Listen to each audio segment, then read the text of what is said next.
The Beggars Strike, or the Dregs of Society by Aminata Sow. Chapter 1.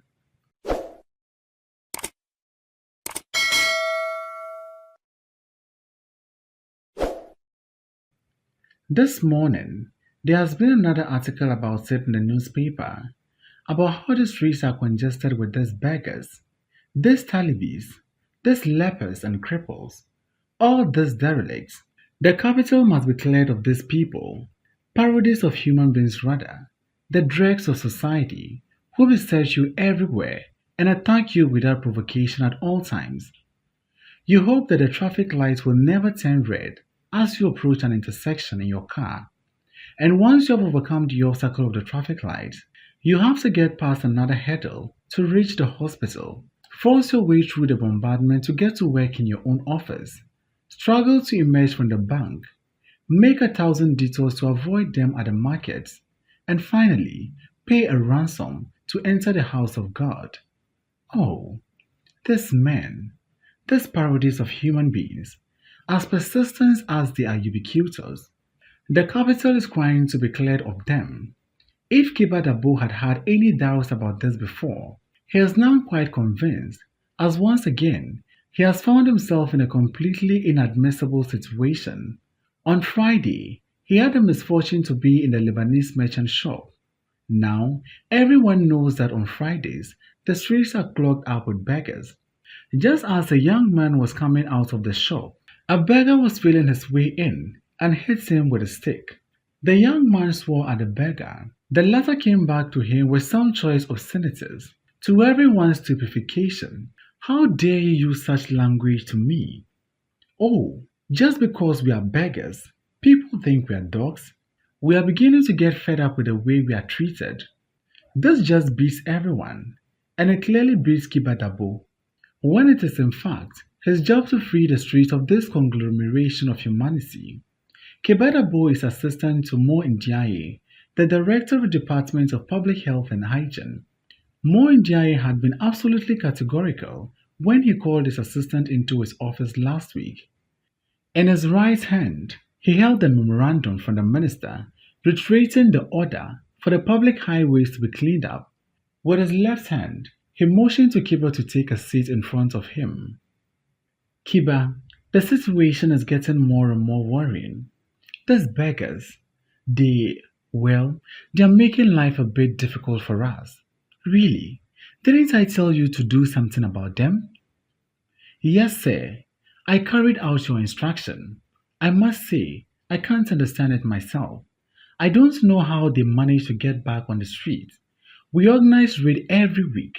Sometimes they are dropped more than 100 miles away, but the next day they are back at their strategic points. It's really getting quite beyond me, sir. Kiba did not tell Mo Ndiaye his feeling every time a beggar held out his hand to him. He did not tell him how he nearly choked when filthy hands were poked right into his car as soon as he was imprudent enough to lower the windows, nor the remorse he felt when he conformed to the principle he had laid down never to give alms to beggars, a principle that was not inspired by meanness nor carelessness, but simply because he was shocked to see human beings, however poor they might be, diminishing their own dignity by sponging on others in such a disgraceful, shameless fashion. He forgot that hunger and poverty compel some of them to beg, and so remind those who were better off that purpose too existed. Kiba, it's not a question of understanding. It's a question of finding some way of getting rid of these people. Our department's reputation is at stake. Must we let ourselves be thought ineffectual, incompetent? Kiba's eye rested on the large silver signet ring on which were engraved some Kabbalistic signs and which adorned the forefinger of Mo Ndiaye's left hand. You realize, the latter went on, their presence is harmful to the prestige of our country.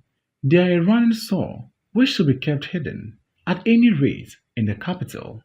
This year, the number of tourists had fallen considerably in comparison to last year's figures, and it's almost certain that these beggars are to some extent responsible. We really can't let them invade our cities and form a threat to public hygiene and the national economy. Right, sir. We'll set up an effective plan of campaign. You can rely on me. Mo Ndiaye knew he could count on Kiba. In the 6 years that the latter had worked under him, he had had the opportunity of appreciating his good qualities. Conscientious, honest, a veritable glutton for work. In 6 years, Kiba had never taken a day off without good reason, never asked to borrow a single penny on the pretext that he couldn't make ends meet in these difficult times, or that he couldn't see his way through the end of the month. For all these reasons, most thought highly of Kiba, who was in fact the brains of the service. Moore had been appointed to the post for political reasons, a form of recognition from the government for his past unconditional activity as a militant in the party. He was well aware of this, but nevertheless made it a point of honor to deserve the reward he had received. So he shifted all responsibility onto Kiba, whom he knew to be competent. The main thing for him was that things should be done properly so that he could get the credit for them. He was always interested in more titles, more honors, and for this end, he systematically made use of Kiba's capacities, being a methodical man with a clear idea of his goal. And besides, who knows if this business of the beggar successfully handled might not be a good opportunity for promotion? The track which leads to Kergalo, a village hidden in the depths of the bush, is rough and tortuous, but Colin knows all the unexpected twists and turns. He shows not the slightest anxiety, not the smallest sign of nerve, in spite of the violent sandstorm which covers the windscreen of the Mercedes with a veil of ochre dust. One of Colin's jobs is to drive his employer's wife once a month to Kergalo. Loli, a devoted spouse, concerned about her husband's future, goes to consult Senior Birama. Moinjaye knows many marabouts, but in his eyes, none can compare with Senior Birama, the man whose disinterest, knowledge, and wisdom have earned him more Njaye's unfailing respect, his immeasurable gratitude. The population of Kergalo scarcely exceeds 50 souls. Anything which breaks the silence and monotony of existence is a great event there. So, everyone who has not gone off to the field rushes out at the sound of the car. The children, who a few minutes ago were performing a Quranic symphony around Serenjini Birama, drop their tablets at the foot of the majestic baobab tree, which is the umbilicus of the whole village. Loli is already seated on one of the chairs which furnished Serenjini Birama's hut when the latter arrives. Song na Loli, Badiane, Badiane. How are the people of the city? Sidibe, Sidibe. Everyone is at peace, Sidibe. Coley gets two lads to help him carry the bags of rice, the box of dried milk, the bars of soap, the sugar and tea, which Mo Ndiaye presents regularly to Serenia Birama at the end of every month. Jerejev, thank you. God who perceives your actions will reward you. And Mo, how is he? He is very well. Thanks be to God. He is much taken up with his work. They have really no time at all in his department. He asked me to let you know that, even if he does not come, he nevertheless thinks of you all the time. Don't forget him in your prayers. Serenia Birama is clearly pleased. Pleased with all the gifts from Mo Ndiaye. Pleased also with the loyalty of Italibis, who has not forgotten him now that he has made good. How could I forget him in my prayers, when he always thinks of me? The words I spoke yesterday is still my words today. This is my message to him.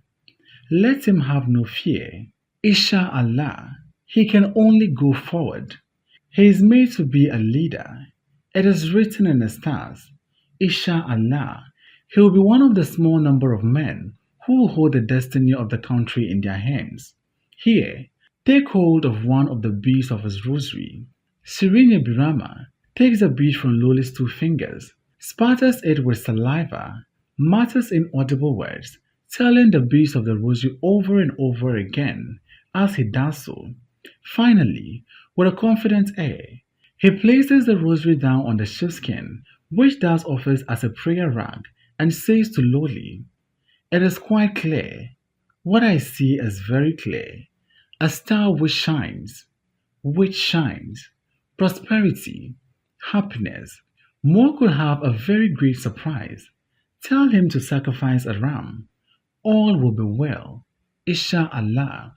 We owe everything to you, Serene. Rest assured that our good fortune will be yours too. In pronouncing these words before taking her leave of Serene Birama, Loli was simply echoing what Mo Ndiaye was in the habit of saying. I owe my present position to Serene Birama. That man is remarkable. I was nothing, nothing at all when I got to know him. I owe him everything. I shall never be able to repay him. Nothing at all. More often thought of those difficult years when he has been given a sack from his job as a clerk in the civil service. For having had words with his boss, he could not stand the bullying and the occasional gross insults he received from these Europeans who, because he was aware of living in a conquered country, treated the inhabitants worse than dogs. No, sir, I'd rather die than let a little swerve like this walk all over me. I'll bet he doesn't rate two beans in his own country. So he gets his own back on us blacks to give him the idea he's Mr. Big. No, sir, I'm not having any. I'll show him I'm a man. On one day, Moore had answered back. He had told his boss what he could do with his insult, and when his boss had simply sneered at him, and when his fellow blacks had sniggered, what sort of brothers did they think they were? He had seen red, and before he knew what he was doing, he had raised his arm and inflicted a stinging blow on his poor boss's pink cheek. 2 weeks in prison, years of unemployment, sent to Coventry by his own family, a long period of lean kennel, during which he spent his time lying around the shade of the mango trees or chasing the sun when the season turned cold. And now, all that is nothing but a memory, or rather, no longer counts for anything. His real memory is of the day he met Serene Birama, that distant day of sultry heat. Serene Birama had come to the city to obtain the identity card, for the law obliged all citizens to possess one for that time. Not knowing how to read or write in the official language, he was unable to find his way out of the maze of the streets of the capital. Overcome by thirst and exhaustion, he was quite lost on his way to the police station, where he had only been once in his life, when, like all the inhabitants of his village, he had gone to give moral support to one of his cousins who lived in the city and who had gotten involved in the matter of receiving stolen property. Chance guided his steps to the courtyard of a house and to the foot of a mango tree where Mo was enjoying the benefits of the shade. After the customary exchange of greetings, the latter had, at the request of this unknown visitor to the city, immediately hurried over to a container which stood in a corner at the other end of the courtyard and come back with a pitcher full of water. Nothing very elegant in this rusty tin can that had once held canned tomatoes, now converted into a makeshift water jug with a jagged rim. Such matters held no importance to Serene Birama.